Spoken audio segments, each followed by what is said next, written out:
Number 6 is output, and this is my favorite concept. In fact, I actually have another video called the output principle, but here's in a nutshell, when it comes to 7 steps to learning anything effectively, you really have to use the output. Now, what is output? Now, if you see here in step number 3, you are comprehending, you are learning. Step number 4, you are taking notes. What's happening is when you're learning something new, you're actually doing input. So input is taking all the information in, but note taking is actually output, because you are not learning something, you're actually getting something out by recalling. The other examples of output are here.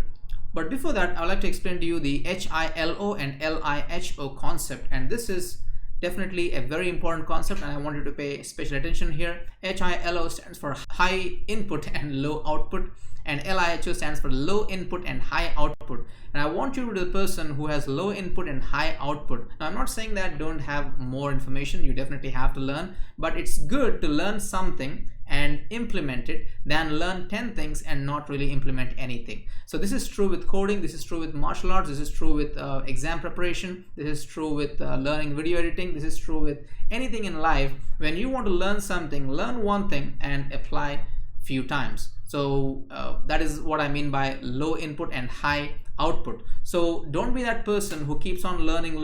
I know some people, they're spending a lot of time on learning, which is good, but they're little time on application, and then what happens is they don't see the results, they get disheartened, they think that, and they can't remember information because there's no output, and they're thinking, you know what, I've been spending too much time on this, I've been spending too much energy, too much sometimes money on this, and I'm not getting the results I want. Why? It's because there's no output, you're not doing the output. So go for LIHO, which is low input and high output, and that'll actually save you a lot of time, a lot of energy, and then you will be that person, you'll be a lot more closer to becoming a master at that thing, because you're the person who believes in high output. Now, how you can do high output? The first one is implement. Remember, in the note taking, you actually have action steps. At that time, you did not take action, you just identified what are the action steps that need to be done, and in this stage you already know what action steps are because you already have those notes. So go ahead and implement those action steps. That is one example of output. Another way is you can share it, you can discuss it with, you can communicate with other people, because when you are sharing the information, that's a good way to output. Next is test. Now this is especially for people who are university students, full-time adult students, and in this case you can also test yourself. That's also an example of output. So you went through 15-minute session of learning something, one specific activity. Maybe you're learning about stocks, maybe you're learning about internet marketing, or you're learning about coding. So close that session and ask yourself, okay, what is that I've learned?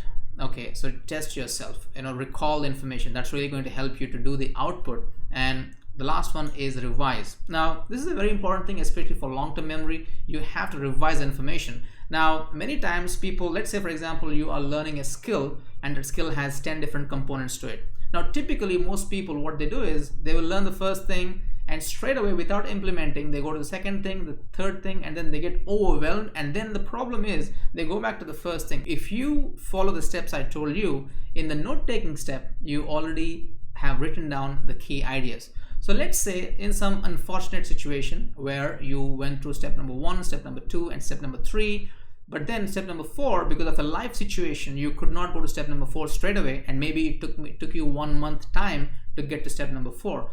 In most cases, what happens is when they go to step number 4 and then they want to start step number 4, they feel that, oh my goodness, it's been a month since I do step number 3. So you know what, maybe I should go back and revisit what I've learned from step number 1 to 3. And when you go and see step number 1 to 3, you forgot most of the things, and most people have to restart everything from step number 1, which is a total disaster, because then you lose all the interest, you lose everything, and you think that, you know what, this is not the right time for me, maybe I'll do something later. I know some people who want to learn some skills and they just got in, and after some time they got out and they never went back in, and it's been a few years, and you don't want that to happen. That's the reason why whenever you're learning something, you create some notes, and then if life happens, something happens, and then you can't continue that, let's say step number 4, when you have time for step number 4, quickly, if you want to review 1, 2, 3, if you have the notes, it's easy to review. If you have the action steps, it's easy to go back and do the action steps. It's going to save you a ton of time, and that's a